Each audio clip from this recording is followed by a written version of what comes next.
pessoal, tudo bem? Bem-vindos de volta ao nosso curso de Programação Orientada a Objetos. Hoje a gente vai ter um tópico muito interessante, um dos meus preferidos aí no curso, que é polimorfismo. Polimorfismo está intimamente, está muito relacionado com a aula anterior, que é de herança.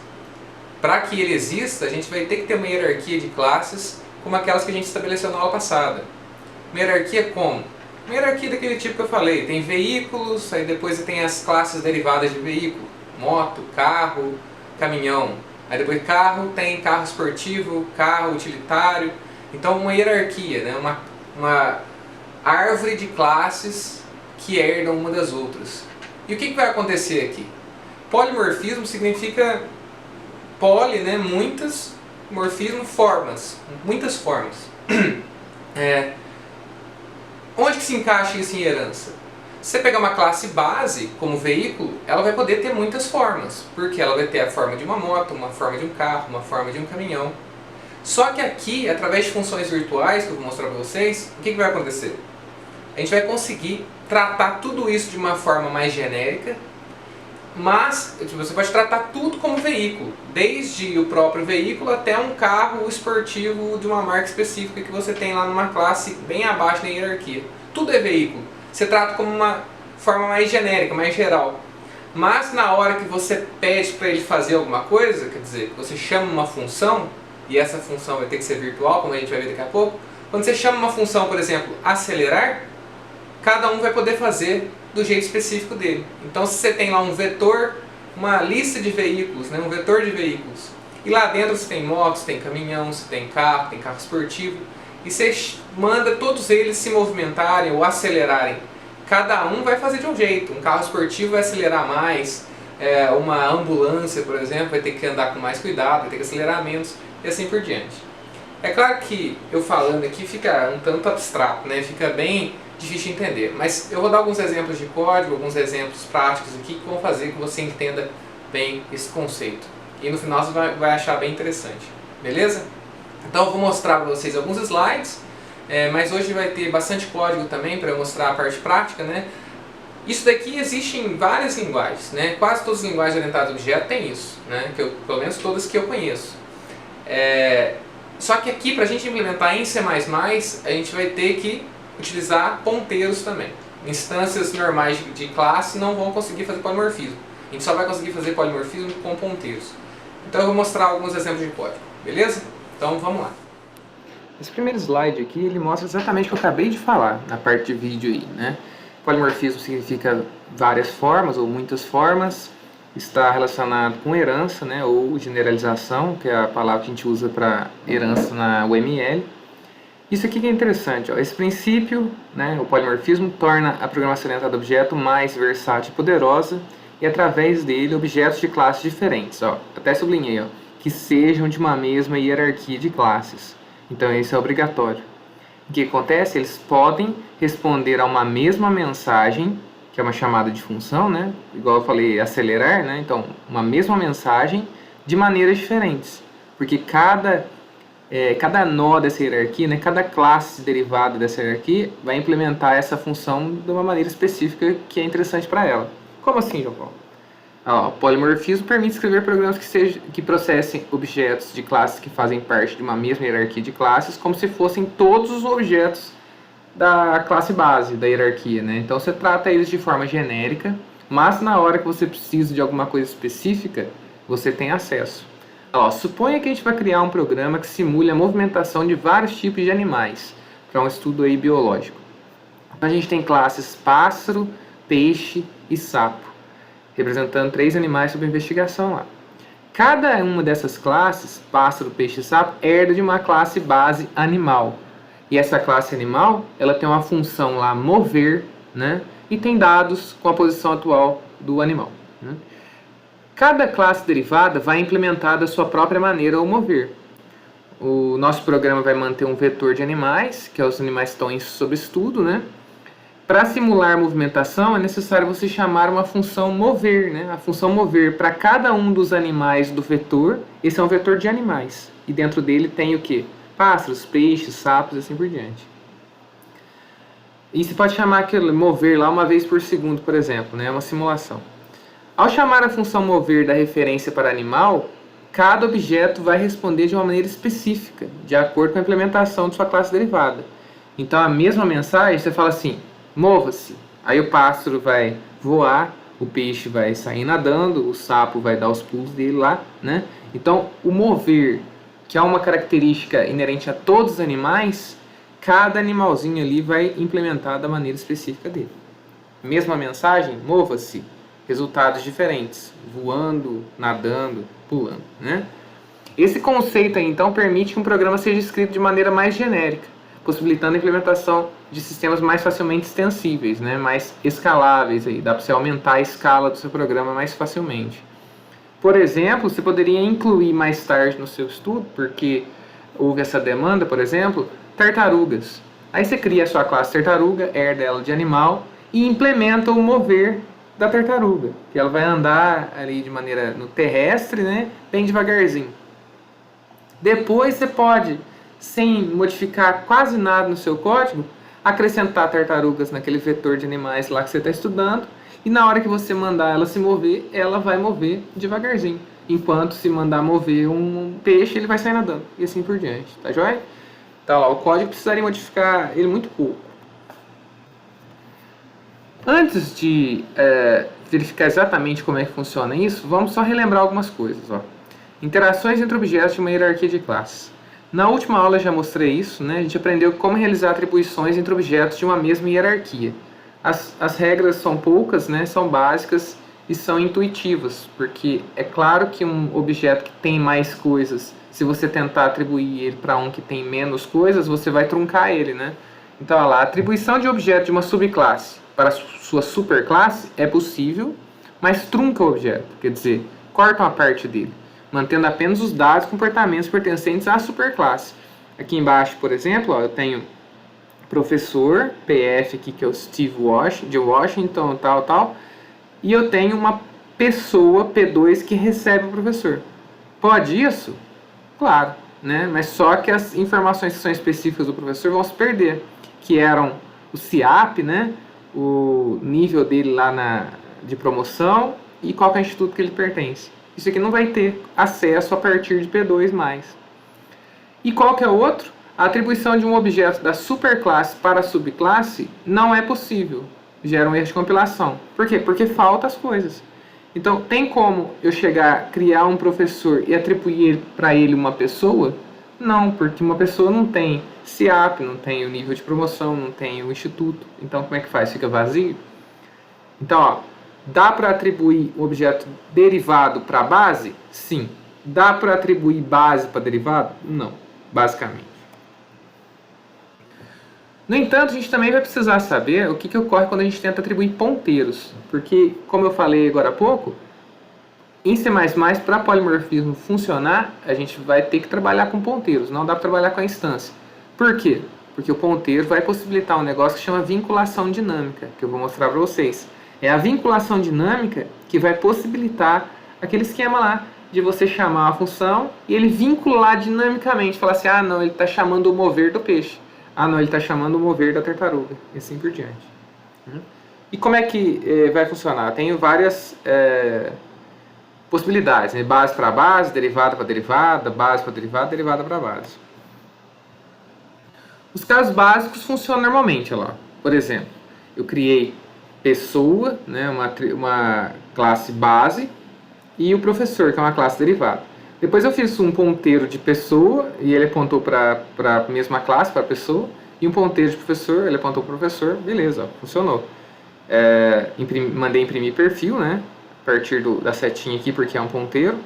Olha lá, a pessoa imprimiu só os negócios dele aqui, João Itajubá, e o professor imprimiu todas as informações, Pedro, São José, não sei o que.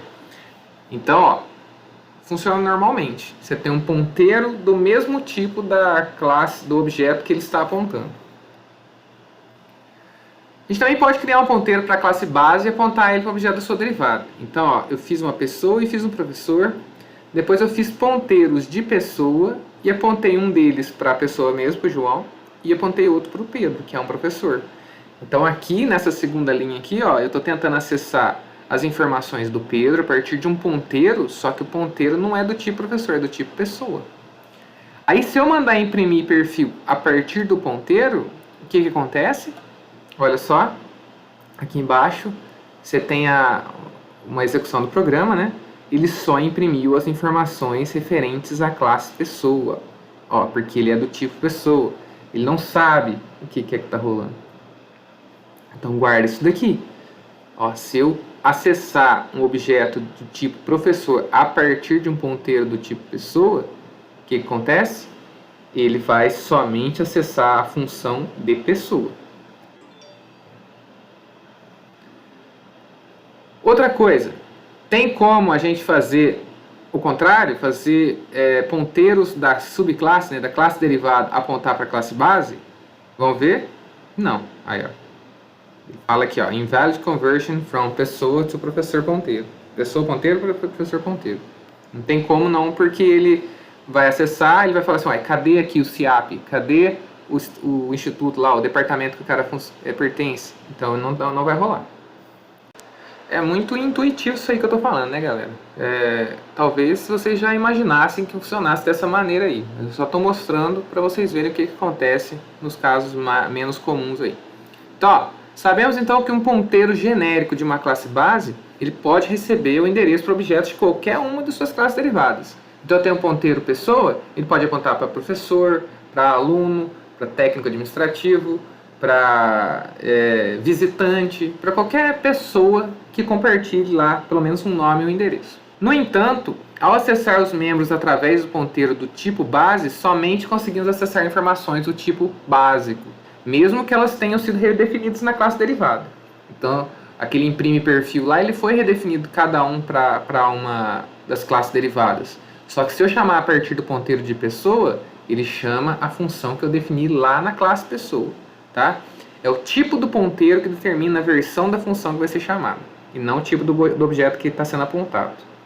Até agora é isso. Daqui a pouco a gente vai ver como é que faz para contornar isso aí. E se a gente quisesse então que fosse diferente? Ou seja, que a definição da função a ser chamada seja realizada com base no objeto apontado e não no tipo do ponteiro. A gente quer que a vinculação seja dinâmica. Quando eu chamo imprime perfil, eu quero que ele veja qual que é o tipo do objeto que está sendo apontado e chame a imprime perfil daquele objeto lá. Isso daí viabilizaria o polimorfismo. Eu chamar a mesma função, imprime perfil, mando a mesma mensagem, cada objeto vai responder de uma maneira diferente de acordo com o seu próprio tipo. Isso poderá ser alcançado a partir da criação de funções virtuais. Então essa imprime perfil aí, que é a função que eu quero que seja vinculada dinamicamente, ela precisa ser virtual. Isso daqui, essa palavrinha reservada virtual de C++, vai indicar para o compilador que aquela função precisa ser vinculada dinamicamente.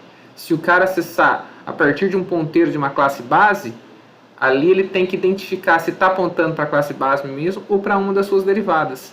E se estiver apontando para a derivada, chamar imprime perfil, ou a função que você quiser aí, né, da classe derivada. Olha lá, ao declarar uma função como virtual na classe base, podemos sobrepô-la, né, a palavra normalmente é override, nas classes derivadas. Do ponto de vista da implementação, sobrepor uma função não é diferente de redefini-la. É só você escrever a mesma função com os mesmos parâmetros, o mesmo tipo de retorno, né? Isso daqui sobrepõe ela da classe base na classe derivada. Para declarar a função virtual, como é que eu faço? Simplesmente eu incluo a palavra reservada virtual, né, antes do seu tipo de retorno. Então, ó, se eu tivesse uma hierarquia desse tipo aqui, ó, forma, retângulo e círculo. Já mostrei essa hierarquia para vocês antes. Forma é base, retângulo e círculo são classes derivadas. Aí eu quero que forma não, todas as três classes tenham uma função membro área, que calcula a área delas. Então, ó, ela retorna um double e ela é virtual na classe base. Por quê? Porque você vai precisar fazer uma função área que calcula a área do retângulo, né, que é base vezes altura, e você vai ter que ter uma função área de círculo que vai ser π vezes raio ao quadrado. Certo? Então, ela vai ter que ser definida de maneira diferente em cada uma aqui. Você vai ter uma área na forma e depois você vai ter uma área redefinida em retângulo e outra em círculo. Além disso, a gente vai fazer uma função imprime dados também, que também é virtual. Então, a primeira classe que eu vou fazer aqui, ó, é a forma.h. né? Se ainda não foi definida a forma, defina forma até um end if. Beleza. Essa classe vai chamar forma, então tem um ponto e vírgula aqui. Essa classe forma nossa, a gente quer que ela sirva como base para outras, certo? Então eu vou colocar dois membros de dados aqui, x e y. A nossa forma aqui ela vai ser como se fosse um ponto apenas, num plano cartesiano. Ela vai ter x e y, ela vai ter área igual a zero e tal. Então esses membros de dados, se eu quiser que as classes derivadas tenham acesso, eles têm que ser protected, certo? Se eu colocar private aqui, não vai rolar a herança do jeito que eu quero. Então eu vou colocar aqui, são dois doubles, x e y. E tem uma interface pública também, que tem o que lá dentro? Vai ter um construtor, né, que recebe dois doubles aqui também para inicializar x e y. Eu vou colocar valores default, porque se o cara não entrar com o valor de x e y, eu inicializo ele com 0 e 0. Um destrutor, forma, que não tenha nada para destruir, né? Então é um abre e fecha parênteses aqui em inline. E vou fazer duas funções de utilidade aqui para minha classe. A primeira delas é imprime dados, que ela é void e não retorna nada. E a outra é uma função que calcule a área da minha forma, né? Essa função aqui, pelo menos para esse ponto, né, para uma forma básica, eu vou colocar ele retornando igual a zero, né, porque um ponto não tem área, né? Beleza. Só que tem um detalhe. Imprime dados e área são duas funções de forma que eu gostaria que elas fossem redefinidas nas classes que vão herdar de forma. Por quê? Cada forma herdada vai ter dados diferentes, né? Esse retângulo vai ter os dois lados, né? Base e altura. Um triângulo também teria base e altura. Se você pegar um círculo, ele já tem só o raio. E assim por diante. Então tem dados diferentes. Cada classe vai ter que fazer. E área também. Então cada forma vai ter uma maneira de calcular a sua própria área. Para que eu habilite essas funções derivadas e a classe base, essas classes derivadas e essa classe base para utilizar o polimorfismo, que é aquilo que eu falei, né, de chamar a função e ele fazer a vinculação dinâmica, essas duas funções aqui então vão ter que ser virtual. Virtual, imprimir dados e virtual área. Se eu não colocar isso, não habilita o polimorfismo. Seu programa funciona? Funciona tudo, só que não tem como você utilizar o polimorfismo. Falta implementar aqui em forma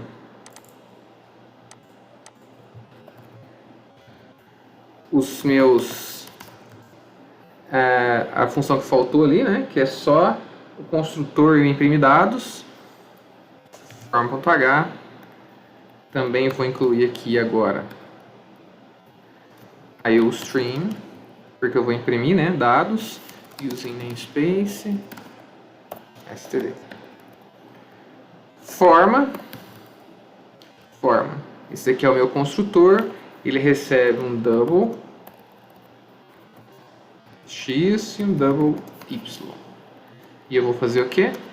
Fazer o x receber esse valor de x aí que foi passado como parâmetro e o y receber o y. E não tem mais nada para ser feito no meu construtor. Além disso, void forma imprime dados. Repare que aqui eu não preciso usar a palavra virtual, porque ela já foi colocada no H, tá? É só no H que você precisa colocar. Aqui você implementa ela normal, ela vai ter aqui um cout, vou colocar aqui origem e vou especificar que a origem está em x, dá esse espaço que não fica feio, x, y, e fecha o parênteses aqui. Joia. Agora eu vou gravar uma main. Include. Vou copiar o include daqui. Ó. São os mesmos. Int main return 0. Agora ele salvou. Vou declarar uma forma, que é um ponto 1, que eu vou dar para ele valores 10.0 e 20.0. Aí depois eu vou chamar ponto 1,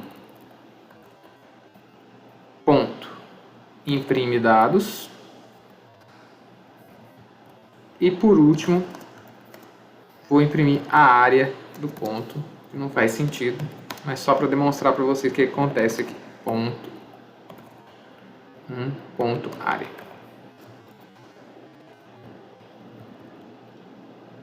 Vamos testar o que acontece aí. G++, forma.cpp, main.cpp, main.exe. Beleza, main. Opa, tá aí, ó. Não dei poderia ter dado um /n aqui, ó. Só para ficar mais bonitinho. Tá aí. A origem está em 10 e 20, a área é 0. Beleza. E agora, o que a gente precisa fazer? Preciso fazer as duas classes derivadas. Vou fazer aqui, ó, retângulo ponto h. Aqui no retângulo eu vou incluir if not define retângulo define retângulo de if. Vou incluir a classe aqui, né? Include forma.h. E aqui dentro eu vou fazer a minha classe retângulo, que herda publicamente da classe forma. Quer dizer o quê? Os membros protected já vieram para cá já. Agora eu não vou ter no meu programa nada que herda de retângulo, então eu vou colocar os membros de dados dele como private, porque não faz diferença, certo? Você pode colocar ele como protected, vai dar quase na mesma, né? Vou colocar aqui os dois lados dele, base e altura. Public. O que tem aqui de public? Tem o construtor, que vai receber os dois doubles referentes a x e y, vai receber dois doubles referentes a base e a altura.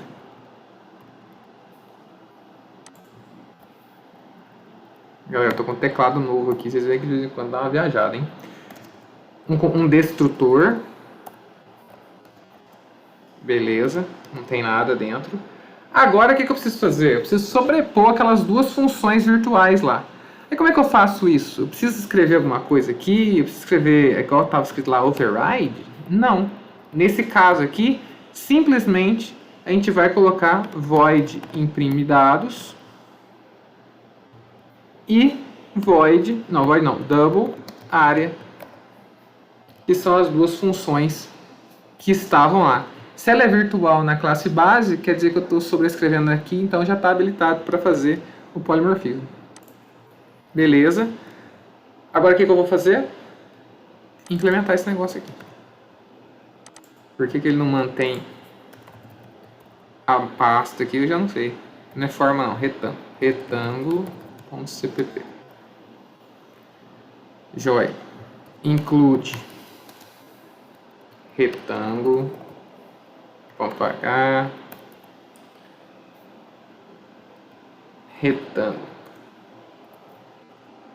Retângulo. Aqui eu vou ter o double xx, double y, double bb, double hh. Beleza? Aí o que eu vou fazer? Vou inicializar esse troço aqui com o inicializador de forma. Você assim, nossa, Paulo, mas tem como fazer isso? Tem, normal, igual a gente já tinha feito antes. Vou fazer a base receber o bb, né, que foi passado como parâmetro, o h receber h, e o que mais? Só. Não tem mais nada para ser feito no construtor. Somente utilizei o construtor de forma ali para me ajudar. Agora eu tenho o double área, né? A área que vem de retângulo. Aí como é que eu faço? Retorno base vezes altura. Pronto. A área do outro lá fazia o quê? Retornava 0. Esse aqui retorna base vezes altura. E finalmente imprime dados, que vai fazer o quê? Aqui eu tenho também que é de retângulo. Eu vou chamar a imprime dados de forma, porque eu quero que ela imprima para mim os dados que são comuns de forma, né? Então imprime dados. Ele vai imprimir para mim origem XY, né? Aí eu vou imprimir aqui, ó, cout base é B e altura é igual. Vou colocar um igual aqui também, ó. H INDL. Vou colocar um barra N aqui só porque não tinha barra N lá na minha classe derivada, na classe base. Aí eu ainda posso aqui chamar para imprimir a área. A área é igual a área. Só chamar a função aqui. INDL. Será que vai funcionar esse troço aí? Deixa eu copiar o IOStream. Vamos ver. Agora, o que eu vou fazer? Vou fazer um retângulo.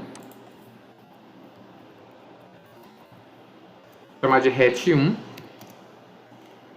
Que eu vou inicializar ele com 0, 0, 10 e 50. Ele tem 10 de base e 50 de altura. É um retângulo alto.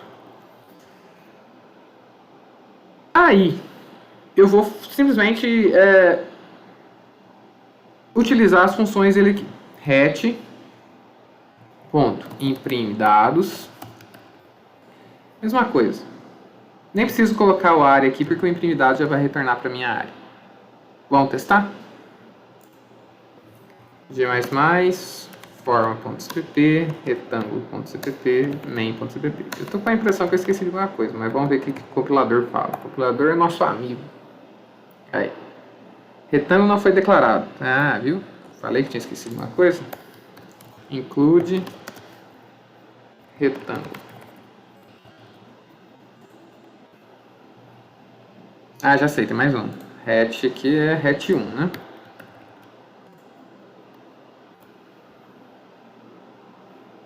Ah, beleza. Vamos ver o que acontece. Aí, ó. Com a forma... Eu vou voltar aqui. Cout. Forma. INDL. E aqui, mesma coisa. Só que vou dar um barra N. Retângulo. Vamos de novo. Limpa a tela. Main. Aí, ó. A forma fez como? Implementou o imprime dados dela aqui, ó. Chamou a partir da instância normal e tal. Retângulo. Mesma coisa, só que o imprime dados dele tem o que? Origem, base, altura e a área, que deu 500 já aqui. E se a gente fizesse, não como instância, a gente fizesse como ponteiro? Como é que eu faria?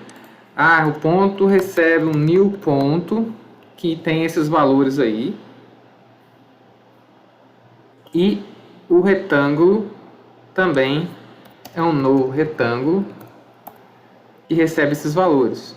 Aí aqui, para eu acessar essas funções, eu preciso acessar com setinha, né? Porque é com setinha que a gente faz a partir de ponteiros.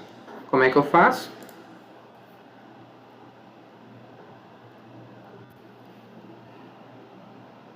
O que aconteceu aqui? Ah, não é ponto, é forma. Precisa concentrar, né, galera? Main. Opa, funcionou perfeitamente, igualzinho que estava acontecendo lá. E agora, se eu fizer esse troço aqui ser uma forma, então eu tenho um ponteiro genérico para qualquer forma, mas eu aponto ele para um objeto do tipo retângulo. O que vai acontecer? Primeiramente, eu vou fazer uma coisa aqui para vocês verem. Ó. Eu vou vir aqui e tirar esses virtual daqui. Beleza? Então, minhas funções, a minha função imprime dados aqui, ó, ela não é virtual, tá? O que vai acontecer? Vamos testar. Opa, olha só. Como ela não era virtual, a função imprime dados, ele chamou a imprime dados de forma. Por quê? Porque você não habilitou ela para polimorfismo. Então ele foi e acessou a imprime dados baseado no tipo do ponteiro. Mas eu quero agora que ele faça vinculação dinâmica, que ele seja polimórfico. Eu quero que ele olhe qual que é o tipo do objeto, qual forma, qual tipo de forma. É um retângulo, é um círculo, é um hexágono, é um triângulo? E chame a função adequada. Como é que eu faço? Volto aqui minha palavrinha virtual. Aqui. Agora a função imprime dados é virtual, quer dizer que ele vai tomar esse cuidado que eu acabei de falar, de ver qual que é o tipo que está sendo apontado. Vamos ver aqui o que vai acontecer. Limpa a tela, né? Bem. Opa! Olha só que legal. Agora eu tenho um ponteiro de forma, né? Aponta para qualquer forma, ele é o ponteiro genérico, mas ele está apontando nesse caso aqui para um retângulo. Aí o que acontece? Ele faz a vinculação em tempo de execução aqui, ó, dinâmica. Ele olha aqui e fala assim, ah não, isso daqui é um retângulo. Então ele tem que fazer o quê? Imprimir base, altura e área. Legal, né?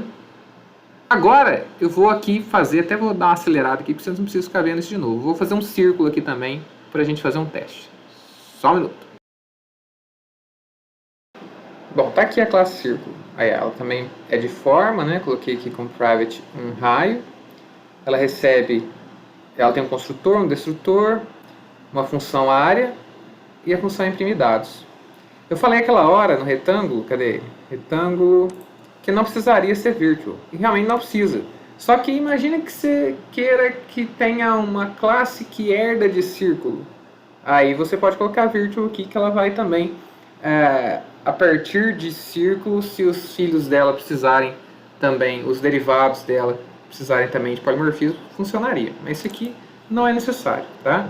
Você que sabe se você coloca ou não, depende se o círculo vai servir de base para muita coisa ou não. Aí aqui eu fiz tudo no próprio ponto H, ó. Defini aqui o construtor, o destrutor já estava inline, a área é um pivot raio ao quadrado, e o imprime dados também chamou a forma, imprimiu aqui só a informação dele que é raio e a área. Beleza? Aqui na main fiz a mesma coisa, ó, círculo, né? Fiz um ponteiro de forma que aponta para um novo objeto do tipo círculo e depois mandei imprimir dados. Vamos ver o que acontece. G++, peraí, tem aqui, ó. É a mesma coisa aqui, ó, porque se eu fiz tudo no ponto H, o ponto H já está incluído na main, ó, tá? Então, se eu não tenho o círculo.cpp, ele não precisa estar listado aqui, né? Main. Beleza. A forma foi feita do jeito de forma, o retângulo do jeito de retângulo e o círculo também. Agora, eu vou fazer um negócio ainda mais interessante, que é o seguinte. Eu posso ter um vetor de formas e dentro dele eu ter formas de todas as classes, seja base, a forma mesmo, ou derivados. Então, olha só. Vou substituir essa main aqui, ó. Ao invés disso, eu vou colocar aqui, a gente tem um vetor de formas. Só que tem que ser de ponteiro também, né? Vetor de formas. Quantas posições tem esse cara aqui? 5 posições. Beleza? E agora, o que eu posso fazer? Eu posso falar que o vetor formas na posição 0, ele tem nele...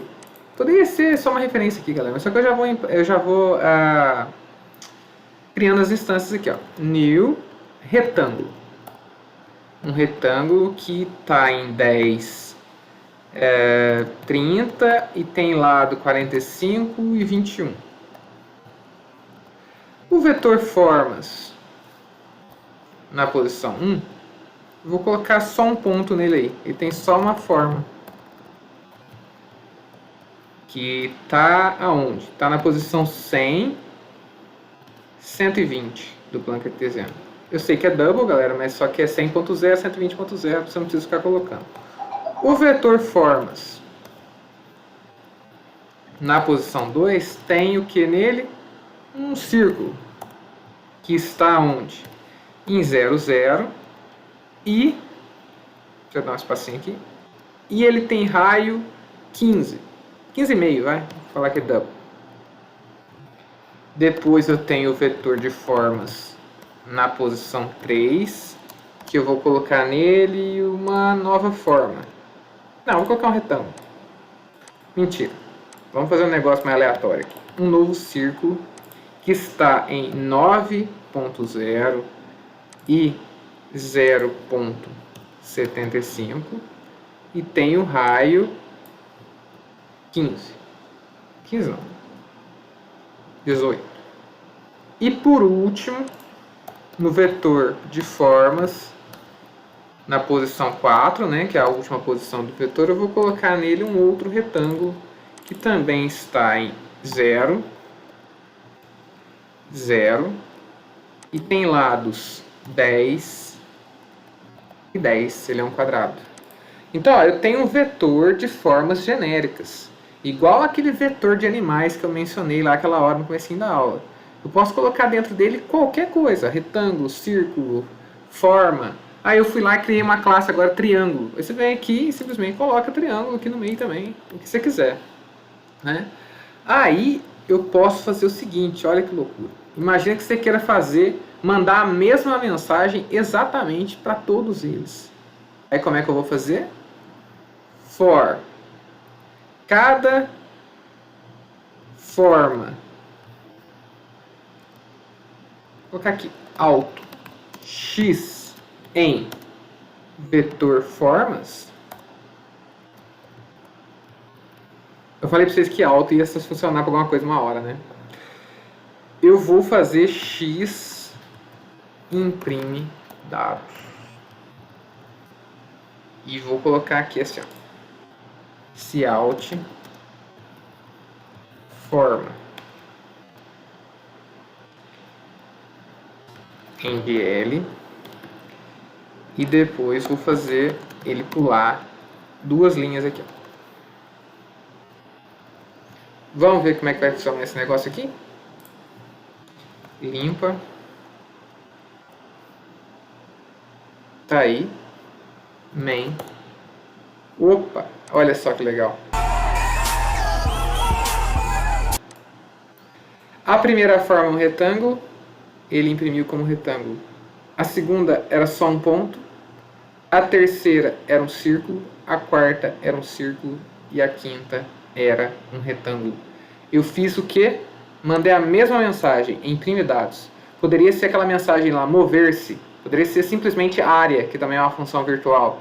Poderia ser qualquer coisa que você quisesse que fosse polimórfico. Mesma mensagem, imprime dados. Cada um respondeu de uma maneira diferente de acordo com o tipo que ele era. Isso daqui vai acrescentar bastante poder às linguagens orientadas a objeto. Beleza? Muito interessante, né? Caso vocês não lembrem, gente, isso aqui é um for. É um range for, né? É um for que eu faço para cada x dentro de vetor de formas. Aí aqui eu poderia colocar forma assim, né? Só que fica feio, né? Fica menos claro. Então, alto significa que ele automaticamente identifica qual que é o tipo do x aqui, tá? Então, para cada x dentro do vetor de formas, você faz o quê? Eu quero x imprimir dados. Muito massa, né? Vamos voltar para os slides um pouquinho. Uma coisa interessante. Muitas vezes a gente vai ter necessidade de fazer uma classe que ela só vai servir de base para as outras. Você nunca vai usar ela como uma classe concreta, como uma classe que você vai instanciar objetos a partir dela. Forma mesmo, é lógico que a gente usou ela como ponto, mas imagina que ainda tivesse uma outra classe ponto, né? Aí forma seria uma coisa abstrata. Ela não serve para nada, assim, né? Porque é uma forma indefinida. Então isso poderia ser uma classe abstrata, uma classe que você nunca vai criar um objeto dela. Ela só serve para ser base para outras. E como que eu faço para uma classe ser abstrata? É o que eu vou mostrar aqui, ó. A gente vai incluir nela uma função virtual pura, que é uma função que vai ser polimórfica, né? Que vai habilitar para o polimorfismo, mas que ela não vai estar implementada na classe base. Por quê? Porque não tem como. Um exemplo claro mesmo aí seria no forma mesmo. Por quê? Porque forma não tem área. Então poderia ser uma função virtual pura. Você coloca lá na forma falando assim, quem herdar dessa classe é obrigado a fazer um método forma, uma função membro forma, mas a classe mesmo base não implementa. Ó, quando pensamos uma classe como um tipo, supomos que os programas criaram objetos desse tipo aí.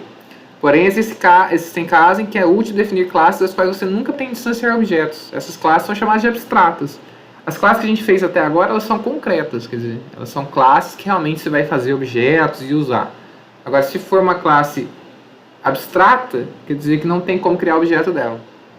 Elas vão ser utilizadas só como base. Por quê? Porque elas são incompletas, elas têm funções que não estão implementadas, tá? E como a gente faz isso? Você define uma classe abstrata simplesmente colocando nela uma função virtual pura. E uma função virtual pura é como? Olha lá, ó. Por exemplo, você chega na função sua lá e coloca assim, ó, igual a 0. Por exemplo, não, é dessa maneira, exatamente dessa maneira aqui. Eu vou mostrar para vocês no código daqui a pouco. Uma função virtual pura, então, é especificada colocando igual a 0, né? Ela não tem implementação. Ela significa o seguinte, ó, essa classe aqui é abstrata e todas as classes que herdarem dessa classe aqui, elas têm que implementar a área, senão elas vão ser abstratas também, tá? Olha lá, qual é a diferença da função virtual comum, né? Na função virtual comum, você tem a opção de ir na classe derivada, sobrescrever ela, redefinir ela. Agora, quando ela é pura, você tem a obrigação de definir ela na classe derivada, tá? Eu vou mostrar para vocês o exemplo aqui, ó. Então eu quero que a minha classe forma ela seja abstrata. O cara... Ô louco, peraí. Ô louco, meu! Ela é abstrata. Ela não vai... Não é possível que o cara instancie um objeto daquela classe. E para isso eu vou colocar aqui uma função virtual pura, que é a área, ó, igual a 0. Isso aqui é uma função virtual pura. Ela não tem implementação, ó. Eu não implemento ela aqui. Isso aqui não significa que ela está retornando 0, significa que ela é virtual pura, tá? Eu não tenho aqui no form.h implementando ela, tá? Isso aqui é suficiente. Agora, se eu for lá, ó, quer ver? Na main, né? Aqui eu tenho uma instância, ó. Tá vendo? Estou criando um objeto do tipo forma. Como forma tornou-se abstrata agora, o que vai acontecer? Vou limpar isso aqui que a gente estava usando. Opa! Olha só. Invalid new expression of abstract class type forma. Então ele vai falar para mim o quê? Tem jeito de você fazer isso aí não, cara. Essa classe sua aí é abstrata. Ó. Ele tem esse método virtual puro aqui, área. Então, ó, não tem como. Aqui eu vou ter que fazer outra coisa. Ó. Vou ter que colocar, por exemplo, aqui um outro retângulo. Ou, sei lá, né? Mas ela não pode ser um objeto da classe forma, não. Não tem como eu fazer isso aqui. Deixa assim. Fiz dois retângulos iguais aqui, não tem problema. Agora... Opa, aí sim, ó. Agora sim. Aí se eu fizer aqui, ó, ele repetiu aqui porque é igual, né? Se eu fizer, não é só com um ponteiro não. Eu posso vir aqui, ó, forma, objeto, normal. Ele tem valor padrão lá, né? 0 e 0. Então eu posso simplesmente falar o seguinte: criar um objeto do tipo forma aqui. Tem como? Mesma coisa, não, ó. Não dá para declarar, cannot declare, ó, não pode declarar a variável objeto para um tipo abstrato do tipo forma aí, tá? Então, forma passa a ser um objeto que não dá para você instanciar. Aí você fala assim, pô, João Paulo, aqui, ó, você fez aqui, ó, do tipo forma. Por que que dá para fazer isso aqui? Primeiro que é um ponteiro, eu não estou criando nenhum objeto do tipo forma. Eu estou apontando referências de forma para objetos do tipo retângulo e círculo apenas.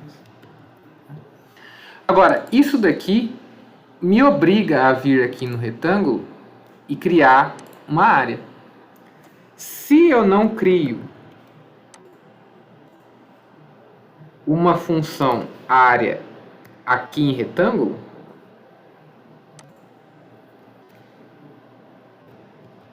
o que vai acontecer? Posso até tirar isso aqui também, para evitar que dê pau. Mesma coisa. Invalid new expression of abstract class type retângulo. Como eu não implementei área no retângulo, o retângulo automaticamente também é abstrato. Então, para minha classe ficar completa e concreta, eu tenho que implementar todas as funções virtuais puras da função, da classe base, daquela classe lá. Beleza? Isso aqui vai servir para as coisas assim, cara. Às vezes você vai pensar aí, nossa, mas por que eu uso isso? Muitas vezes você vai ter que fazer uma classe lá, onde você simplesmente quer definir uma interface. Você quer definir tudo o que as classes derivadas têm que ter. Eu vou mostrar num slide aqui, ó. Aqui, ó, por exemplo. Você pode fazer uma classe forma e você tem que definir nela aqui, ó, tudo que tem que ter numa forma, no mínimo, né? Todas as formas, quer dizer, todas as classes que derivarem de forma, retângulo, círculo, né, triângulo, elas têm que ter uma função imprimir dados. Por quê? Porque ela é pura aqui, ó. Ela não está implementada, é obrigado. Tem que ter uma área e tem que ter um perímetro.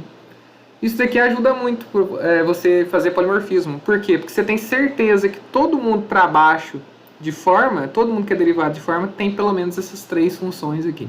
Tá? Você garante isso daí. E por último, a gente tem uma questão dos destrutores virtuais. Então pode ter problemas quando a gente usa polimorfismo para processar dinamicamente objetos que são alocados de uma hierarquia de classe. Quer dizer, está todo mundo lá como forma.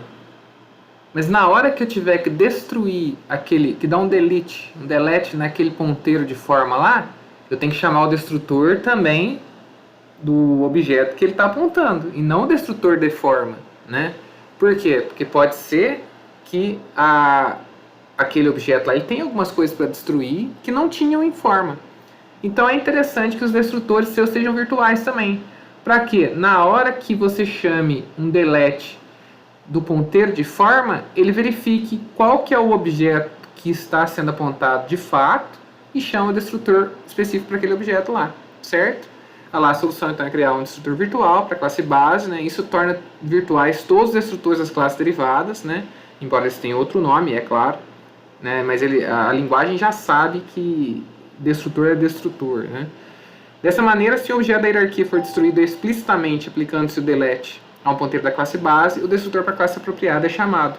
Então você taca aqui, ó, um virtual antes do destrutor da classe base também, para que o objeto seja destruído sempre da maneira adequada, se você tiver outras funções virtual na sua classe. Ok? Então beleza. Bom, era isso. Eu falei que era legal, né? Então é muito interessante o que acontece quando você tem um vetor de ponteiros ali, né, com a classe base. Espero que vocês tenham gostado também. Nas próximas aulas a gente vai continuar vendo alguns outros princípios, algumas outras técnicas de programação orientada a objeto. E a gente vai, ao final do curso, ver um pouquinho de STL ali, que vai usar uma parte de herança interessante também. Beleza? Então, bons estudos aí e até a próxima aula.